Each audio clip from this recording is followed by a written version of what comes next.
Hello friends, I am Prithviraj Singh and I warmly welcome you to my channel Sci Tutorial. Today, after a quite long time of 5 days, sorry guys for taking this much quite long time because I was researching about role of NIO in research of exploring mineral wealth. So guys, please pardon me for taking this huge time because your examination is at hand, but I am sure that you will love this video and this video will be very useful to you. So without wasting any more time, let's start role of NIO in research for exploring mineral wealth. तो चलिए guys अब शुरू करते हैं। जैसा कि हम सभी को पता है, अगर नहीं पता है तो हम जान लेते हैं कि इंडिया ने 1977 से ही अपने आप को प्रिपेयर करके रखा था कि हम क्या करेंगे, मिनरल वेल्थ को एक्सप्लोर करेंगे। और मिनरल वेल्थ तो हम सभी जानते हैं हर तरह से हर जगह पाया जाता है। जैसे मिनरल वेल्थ हम जहाँ खड़े हैं ज़मीन के अंदर भी पाया जाता है, सीज ओशियंस के अंदर भी पाया जाता है, इस तरह से बहुत सारी जगहों पर पाया जाता है। लेकिन हम जिस मिनरल वेल्थ की बात कर रहे हैं, ये मिनरल वेल्थ जो है वो ओशियनिक और सी या फिर वाटर बॉडीज से रिलेटेड मिनरल वेल्थ की बात कर रहे हैं। तो ओशियंस में जाकर डुबकी लगाकर मिनरल वेल्थ्स को एक्सप्लोर करने की प्रिपरेशन इंडिया ने 1977 से ही कर रखी थी। अब उसके बाद हमें जो भी रिसर्च वेसल चाहिए था, वो रिसर्च वेसल था आरवी करके, उसकी कुछ नाम हो सकता है। बहुत सारे रिसर्च वेसल ऐसे होते हैं, मगर एनआईओ के पास एक नामी रिसर्च वेसल है जिसका नाम है RV Gaveshani. Okay, RV Gaveshani. अब आरवी गवेशानी में या फिर किसी अलग रिसर्च वेसल्स में एनआईओ ने कुछ इक्विपमेंट्स को इंस्टॉल किया। जैसे हम लोग या फिर कोई माउंटेन पे चढ़ने वाला है, हाइकिंग करने जा रहा है, हाइकर है, तो वो हाइक करने से पहले सारे इक्विपमेंट्स को रख लेगा। जैसे रोप रख लेगा, हुक रख लेगा, वाटर बोतल रख लेगा, इस टाइप से बहुत सारी नेसेसरी इक्विपमेंट्स को, चीज़ों को वो रख लेता है, पैक कर लेता है अपने साथ। तो उसी तरह से रिसर्च वेसल में भी कुछ पैकिंग के लिए हमने इक्विपमेंट्स को इंस्टॉल किया। उन इक्विपमेंट्स में से कुछ इक्विपमेंट्स का नाम मैं यहाँ लिखने जा रहा हूँ। Echo sounders, echo sounders. Okay, ये देखिए, ये है इको, ECHO, और ये है साउंडर्स, नॉर्मल साउंडर्स। अब आगे बढ़ते हुए हम देखते हैं ड्रेजर्स और बूमेरैंग ग्रैब्स। ड्रेजर्स का स्पेलिंग क्या होगा? DREDGERS, dredgers. अब दूसरा बूमेरैंग, बूमेरैंग, BOOMERANG और GRAB। Echo sounders, dredgers and boomerang grab, इस टाइप के कुछ इक्विपमेंट्स को आरवी गवेशानी ने अपने अंदर इंस्टॉल किया था। मतलब कुछ टेक्नीशियंस को बुलाया गया होगा, उन्होंने इसे इंस्टॉल कर दिया था। अब हमारा क्वेस्ट शुरू होने वाला है फॉर मिनरल वेल्थ। तो चलिए आगे बढ़ते वक्त हम देखते हैं कि SZ Qasim, doctor SZ Qasim ने, doctor SZ Qasim, okay, this is his name, please write down it because it's the very important name here. Doctor SZ Qasim ने पहला जो ट्रुप था, सबसे पहला एक्सपेडिशन, मतलब जिसमें हम लोग पहली बार खोजने गए थे, उस टीम को लीड किया था SZ कासिम ने। है ना कमाल, SZ कासिम। लेकिन हाउएवर SZ कासिम ने उस एक्सपेडिशन को प्रारंभ नहीं किया था। ये आइडिया किसका था? तो चलिए हम स्टार्ट करते हैं कि ये प्रोजेक्ट को किसने शुरू किया था। हाँ, ये प्रोजेक्ट शुरू किया गया था HN सिद्दीकी। चलिए हम लोग इसे मिटा देते हैं। अब HN सिद्दीकी नाम के एक व्यक्ति थे जिन्होंने इस प्रोजेक्ट को स्टार्ट किया था। तो HN Siddiqui, this is his names spelling. Doctor SHN Siddiqui, इन्होंने स्टार्ट किया था क्या करने का, मिनरल वेल्थ के प्रोजेक्ट को स्टार्ट किया था। अब आप सोच रहे होंगे कि हम ओशियन में जाएंगे, मिनरल वेल्थ खोजेंगे, लेकिन वो मिनरल वेल्थ का फॉर्म क्या होगा, कौन से फॉर्म में हमें मिनरल वेल्थ वहाँ से मिलने वाला है? तो वो होता है polymetallic nodules. Yes, polymetallic nodules. इसके नाम से क्लियर है कि इसका मतलब क्या होने वाला है। चलिए आइए देखते हैं। पॉली मतलब बहुत सारा, एम आई राइट? ओके। और मेटेलिक मतलब रिलेटेड टू मेटल्स। तो नोड्यूल्स मतलब मेनली कुछ भी पोटैटो लाइक एक्रेशंस आप मान सकते हैं। ओके, तो चलिए ये मानिए ये नोड्यूल्स है। अब इसमें बहुत सारे मेटल्स का कॉन्सेंट्रेशन अलग अलग मात्रा में है, मतलब कुछ परसेंटेज वेरी भी कर सकते हैं, सेम भी हो सकते हैं, लेकिन बहुत सारे मेटल्स हैं इसमें। तो इसे हम कह सकते हैं पॉलीमेटेलिक नोड्यूल्स, और ये ओशियन में और या फिर सी में हमें मिल जाता है। तो इसी की खोज हम लोग कर रहे हैं तब से अभी तक। अब चलिए आगे देखा जाए हुआ क्या था। तो हम जब खोजने गए तो ज़रूरी नहीं है कि हमें मिल जाए, लेकिन जब मिले तो हम उसे लेके तो आएंगे। तो जब मिला तो हम उसे लेकर आए शोर पर। शोर मतलब किनारा, तट, SHORE। ओके, शोर पर हमने पॉलीमेटेलिक नोड्यूल्स को लाया था on the Republic day of 1981। और रिपब्लिक डे कब होता है? 26 जनवरी 1981। ओके, इस डेट को हमने पहली बार पॉलीमेटेलिक नोड्यूल्स धरती पर समुद्र से निकालकर ले आए थे। अब चलिए आगे बढ़ते हैं, देखते हैं कि अब कुछ तो डेप्थ होगी भाई, नहीं तो ओशियन तो बहुत बड़ा है, कहाँ से मिला, कितनी दूरी पर था, कितने नीचे था, कितने दाएं था, कितने बाएं था, लोकेशन की बात अब करते हैं। तो ये जो पहली बार हमने खोजा था ये 3600 मीटर्स के डेप्थ पर था। वहाँ से हमने इसे कलेक्ट किया था, और अब देखा गया है कि ये जो है वो 3400 मीटर से लेकर के 6000 मीटर इतने के डेप्थ के रेंज में, मतलब अगर आप 3400 से 6000 मीटर नीचे जाएंगे तो आपको पॉलीमेटेलिक नोड्यूल्स मिल सकते हैं। पहली बार हम लाए थे 3600 के डेप्थ से, जो कि 3600 है, और नॉर्मल एवरेज डेप्थ ये हो सकता है। अब चलिए देखते हैं कि पहली बार जब लाए थे तो वो कितनी दूर था, कहाँ से था। अब मिनीकॉय एक जगह का नाम है, मिनीकॉय, मिनी, नॉर्मल मिनी और COY, कॉय। मिनीकॉय से एक दिन अगर आप समुद्री यात्रा तय करेंगे मरीन रूट से, तब वहाँ से बस एक दिन की दूरी पर है। ओके, यहाँ देखिए हमने कितने अलग और अजीब टाइप के मेजरमेंट्स का यूज़ किया है। हमने टाइम के मेजरमेंट यूनिट का यूज़ किया है डिस्टेंस एक्सप्रेस करने के लिए। ए डेज सेलिंग मतलब एक दिन आप, मगर अगर आप एक दिन ट्रैवल करेंगे तो आप पहुंच जाएंगे, तो इसका मतलब आप कैलकुलेट कर लीजिएगा जाके कि कितना किलोमीटर था। चलिए हम आगे बढ़ते हैं। अब व्हाट इज पॉलीमेटेलिक नोड्यूल्स, इसकी डिफिनीशन लिखवाने की मुझे ज़रूरत नहीं है, अगर आप लिखना चाहते हैं तो लिख लीजिए। Potato like accretions, potato like accretions composed of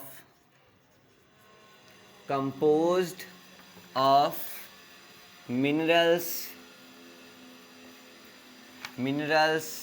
such as manganese, nickel, cobalt, copper and iron. तो चलिए, मतलब पोटैटो लाइक एक्रेशंस होंगे जिसमें मिनरल्स होंगे like manganese, nickel, cobalt, copper and iron. इस टाइप के मिनरल्स के कॉम्पोजिशन को हम पॉलीमेटेलिक नोड्यूल्स कहते हैं। अब आइए देखेंगे कि कितना परसेंट क्या होता है इसमें। अब आगे बढ़ते वक्त हम देखेंगे कि ये जो है वो इसका साइज कितना हो सकता है, ये हमने अभी तक नहीं देखा है। तो इसका साइज जो है वो फ्यू मिलीमीटर से सेंटीमीटर तक का साइज इसका हो सकता है। ओके, फ्यू मिलीमीटर से फ्यू सेंटीमीटर्स तक का इसका साइज हो सकता है। और ये जो ओशियन का फ्लोर होता है, जैसे जिसमें हम एक्वेटिक प्लांट्स पाते हैं या फिर कुछ ऑयस्टर टाइप थिंग्स जिस पे स्कैटर होती हैं, स्टारफिश, इस टाइप के चीज़, जिस ओशियनिक फ्लोर आप समझ सकते हैं जहाँ पर सैंड सेडिमेंट्स होते हैं सैंड के, उसको हम ओशियनिक फ्लोर कहते हैं। तो ये जो हमारे पॉलीमेटालिक नोड्यूल्स हैं वो ओशियनिक फ्लोर पर ही चारों तरफ स्कैटर्ड रहते हैं। चलिए अब आगे बढ़ते हैं। आगे बढ़ते वक्त हम देखेंगे कि इन्हें हम कहाँ कहाँ यूज़ कर सकते हैं, पॉलीमेटालिक नोड्यूल्स को।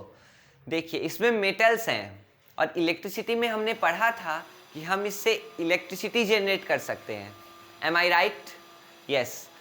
इन मेटल्स से, इस पॉलीमेटालिक नोड्यूल से मेटल्स को अगर हम हटा लें, एक्सट्रैक्ट कर लें, अलग करके उसे हम कहाँ यूज़ कर सकते हैं? इलेक्ट्रॉनिक डिवाइसेस में। Electronic device, okay, electronic devices में यूज़ कर सकते हैं। सोलर पैनल में भी यूज़ इसका किया जाता है।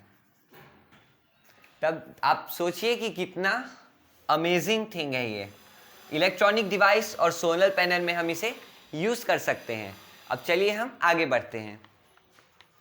अब आगे बढ़ने के बाद हम जानना चाहेंगे कि इन्हें ऊपर शिप पर लाया कैसे जाता है।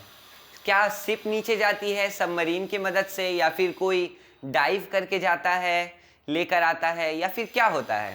तो चलिए हम जानते हैं।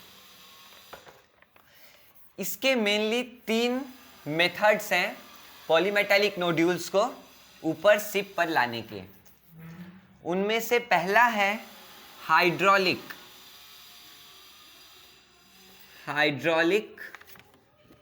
Lift system.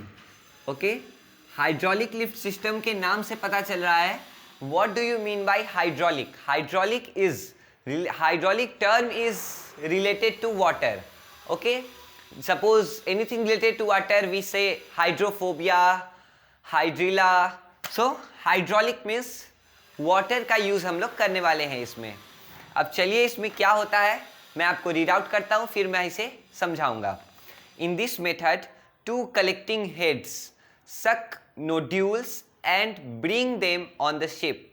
The system works like a vacuum cleaner in the sea. Vacuum cleaner हम सभी ने देखा है, अगर नहीं देखा है पर हम उनके बारे में जानते हैं कि वो सारे डर्ट जो भी है वो सब खा जाते हैं, अपने पेट में रख लेते हैं, फिर हम उसके पेट को जाके साफ कर देते हैं, एक जगह स्टोर करते हैं। उसी तरह से इसमें भी, जैसे ये हो गया आपका शिप, ये है पानी और ये है ओशियनिक फ्लोर। ओके, ये जो है ये है ओशियनिक फ्लोर, यहाँ पर है पॉलीमेटालिक नोड्यूल्स, बहुत सारे हैं मान के चलिए।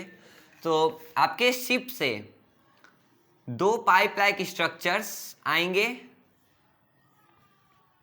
2 पाइप लाइक स्ट्रक्चर्स आएंगे और वैक्यूम क्लीनर की तरह इन सभी को, जैसे जो भी ये सक कर पाए, पॉलीमेटालिक नोड्यूल्स को सक कर लेंगे, सक करके एक जगह ऊपर शिप पर स्टोर करेंगे, फिर हम वहां से इसे यूज कर सकते हैं।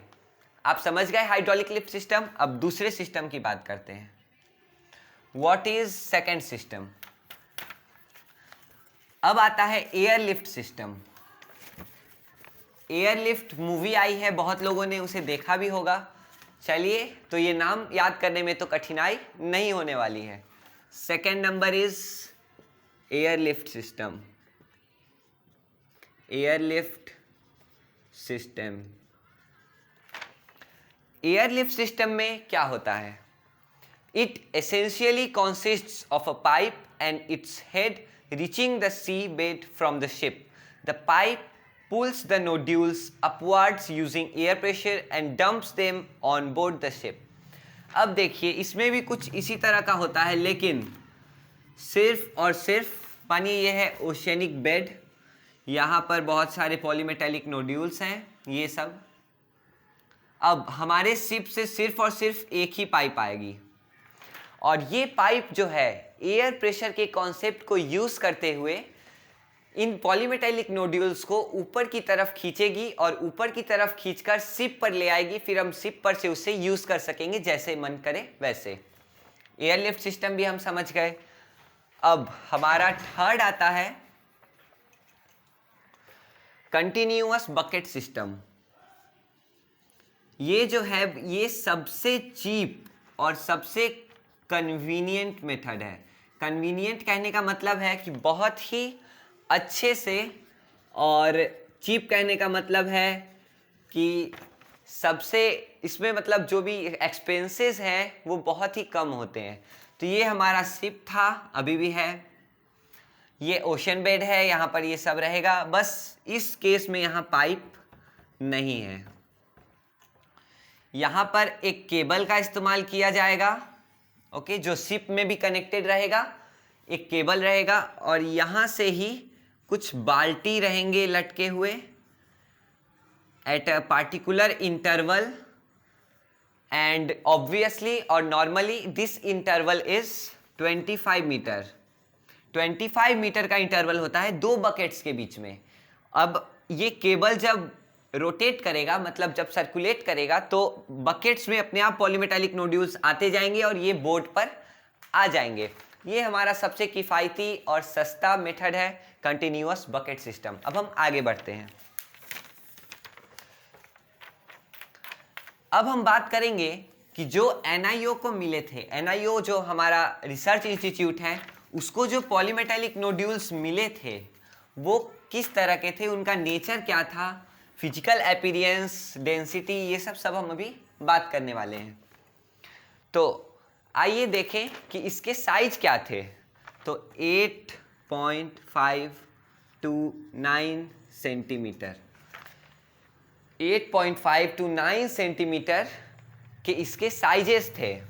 तो इतने बड़े साइज के थे तो लगभग ये ठीक ही होंगे। और वेट जो था वो 200 ग्राम्स था, 200 ग्राम्स का वेट था। अब हम आगे बढ़ते वक्त देखते हैं कि इसका कॉन्सेंट्रेशन कितना था।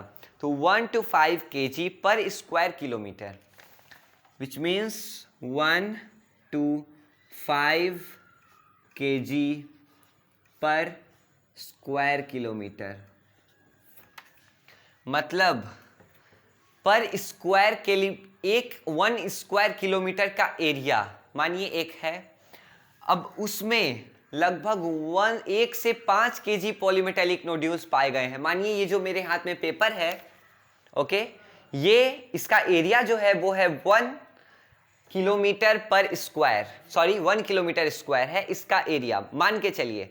तो अगर इसमें जो भी पॉलीमेटेलिक नोड्यूल्स होंगे उनका जो वेट होगा, मास होगा, वो 1 से लेकर के 5 किलोग्राम तक का हो सकता है, जो कि हमारे कॉमर्शियल यूज के लिए इनफ था। कॉमर्शियल यूज मतलब industrial use to generate electricity और something like that. Commercial use के लिए कमाल का था, हमारा बहुत अच्छा पॉलीमेटेलिक नोड्यूल्स हम खोज के लाए थे। अब आगे बढ़ते वक्त हम देखेंगे कि उस पॉलीमेटेलिक नोड्यूल्स में कितने % क्या रहते हैं। तो चलिए बिना टाइम वेस्ट किए हुए हम वो देख लेते हैं। ये रहा हमारा पॉलीमेटेलिक नोड्यूल्स, ओके। अब इसमें जो है वो मैंगनीज और iron, 37% manganese, okay, I am writing the symbol only. And इसमें जो है वो 37% Fe, which means iron, and 1.55% nickel, 1.55% nickel, and 1.6% copper.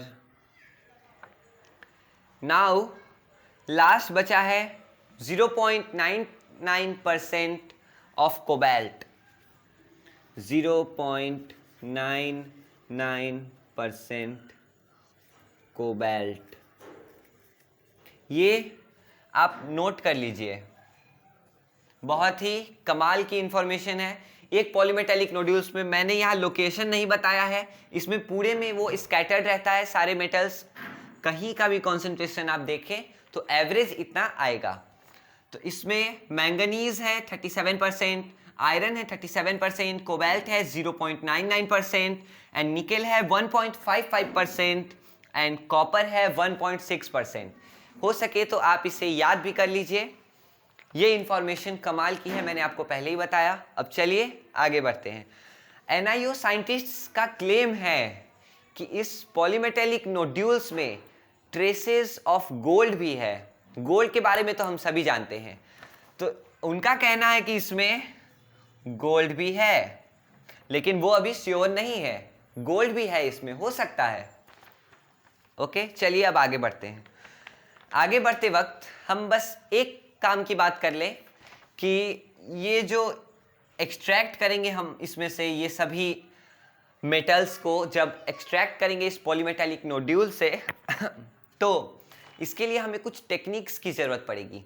तो इसके लिए जो टेक्निक्स आती हैं वो भुवनेश्वर के एक रीजनल रिसर्च लेबोरेटरी है भुवनेश्वर में, वहाँ के साइंटिस्ट्स ने इस टेक्निक को डेवलप किया था। रीजनल रिसर्च लेबोरेटरी मतलब तो आप रिसर्च लैब जहाँ पे रिसर्च होती है, और रीजनल मतलब अलग अलग जगह, रीजन। तो भुवनेश्वर के किसी रीजन में जो रीजनल रिसर्च लेबोरेटरी है वहाँ के साइंटिस्ट ने इसके टेक्निक को डेवलप किया और नए तरह से बताया। अब आगे बढ़ते वक्त हम देखते हैं इतना सब कुछ इंडिया कर रही है, तो क्या दूसरे देश भी ऐसा कर रहे हैं? जी हाँ, दूसरे देश भी इस रेस में शामिल हैं, लेकिन इंडिया कतई पीछे नहीं है। अब हम एक बात जान लें, इंडिया के प्रेस्टीज की बात है। Law of the sea conference, okay, law of the sea conference हुआ था 1982 में। लॉ मतलब तो हम सभी जानते हैं कानून, लॉ ऑफ सी कॉन्फ्रेंस। सी से रिलेटेड कुछ जो कानून बनाए गए थे, ओके, 1982 में एट यूनाइटेड नेशंस, यूएन मतलब यूनाइटेड नेशंस। तो वहां पर इंडिया ने अपने पियोनियर इन्वेस्टर का स्टेटस को प्राप्त किया था। मतलब एक बहुत ही प्रेस्टिजियस स्टेटस मिला था यहाँ पर 1982। और किस कारण से? हमारे मिनरल वेल्थ के रिसर्चेस को मद्देनज़र रखते हुए 1982 में law of sea conference, UN, United Nations में इंडिया को पियोनियर इन्वेस्टर का स्टेटस प्राप्त हुआ था। तो ये बहुत ही गर्व की बात है इंडिया के लिए। और मेनली मैं बता दूं कि NIO ने RV गवेशानी का यूज़ किया था पॉलीमेटेलिक नोड्यूल्स में। RV गवेशानी के बारे में स्टार्टिंग में बता चुका हूँ, इसलिए इसको और मैं ज़्यादा अभी नहीं बताने जा रहा हूँ, ठीक। और एक ऑयल, ऑफशोर ऑयल एक्सप्लोरेशन भी होता है। जैसे बॉम्बे हाई का नाम आप सभी ने सुना होगा, तो उसी तरह से जो भी लैंड से हट करके सी में ऑफशोर, ऑफ मतलब दूर और शोर मतलब किनारा, लैंड, तो वहाँ किनारा लैंड से दूर जो ऑयल मिले उसको खोजने में भी RV गवेशानी का और NIO का स्पेशली बहुत बड़ा हाथ था। तो मेनली आप ये जान लीजिए RV गवेशानी को NIO ही ऑपरेट करती है। आज का सेशन यही समाप्त होता है। अगर आपको कोई भी डाउट हो तो आप YouTube कमेंट बॉक्स में उसे टाइप कर सकते हैं, टाइप करके मुझे बता सकते हैं। अगर आपको कोई और वीडियो की रिकमेंडेशंस चाहिए तो आप अपना ओपिनियंस रख सकते हैं, हम एक एक करके सभी वीडियो जरूर बना देंगे। तो चलिए गाइस, बाय। तो we are ending here today session and we will meet you in the next session. चलिए guys, bye.